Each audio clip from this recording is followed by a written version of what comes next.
સમાચારમાં આગળ વાત કરીએ બીજા મહત્વના સમાચાર મળી રહ્યા છે। હવે જ્યારે વિધાનસભા ચૂંટણીની તૈયારી થઈ રહી છે, અલગ અલગ સામાજિક સંગઠનો એકઠા થઈ રહ્યા છે, રાજકીય ચહેલપહલ વચ્ચે મોટા સમાચાર છે કે ગુજરાત ક્ષત્રિય ઠાકોર સેનાને સક્રિય કરવા પ્રયાસ તેજ થયા છે।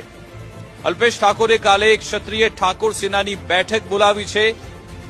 ગાંધીનગરમાં આવતીકાલે આ ઠાકોર સેનાની બેઠક મળવા જઈ રહી છે, જેમાં મહત્વની ચર્ચા કરવામાં આવનાર છે। ક્ષત્રિય ઠાકોર સેનાના 500 કરતા પણ વધારે હોદ્દેદારો હાજર રહેશે અને અલ્પેશ ઠાકોર હવે સક્રિય થયા છે। ક્ષત્રિય ઠાકોર સેનાની આગામી રણનીતિ અંગે ચર્ચા કરવામાં આવનાર છે। એક પ્રકારનું શક્તિ પ્રદર્શન પણ થઈ શકે છે। અહીંયાથી હવે શું મનોમંથન થાય છે, શું મેસેજ આપવામાં આવે છે તે જોવાનું રહેશે, પરંતુ ગુજરાત ક્ષત્રિય ઠાકોર સેનાને એક્ટિવ કરવા માટેના પ્રયત્ન અત્યારે અલ્પેશ ઠાકોર કરતા હોય તેવું લાગી રહ્યા છે। આ અંગે જાણકારી આપશે સંવાદદાતા નિકુંજ ફોનલાઈન પર જોડાઈ ગયા છે। જે નિકુંજ,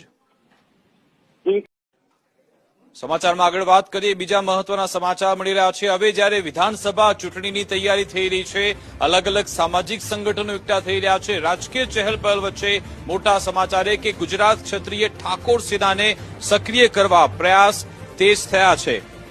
અલ્પેશ ઠાકોરે કાલે ક્ષત્રિય ઠાકોર સેનાની બેઠક બોલાવી છે।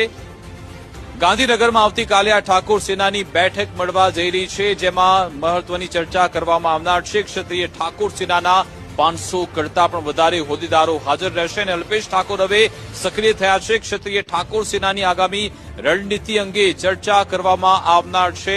એક પ્રકારનું શક્તિ પ્રદર્શન પણ થઈ શકે છે। અહીંયાથી હવે શું મનોમંથન થાય છે, શું મેસેજ આપવામાં આવે છે તે જોવાનું રહેશે, પરંતુ ગુજરાત ક્ષત્રિય ઠાકોર સેનાને એક્ટિવ કરવા માટેના પ્રયત્ન અત્યારે અલ્પેશ ઠાકોર કરતા હોય તેવું લાગી રહ્યા છે। આ અંગે જાણકારી આપશે સંવાદદાતા નિકુંજ ફોનલાઈન પર જોડાઈ ગયા છે।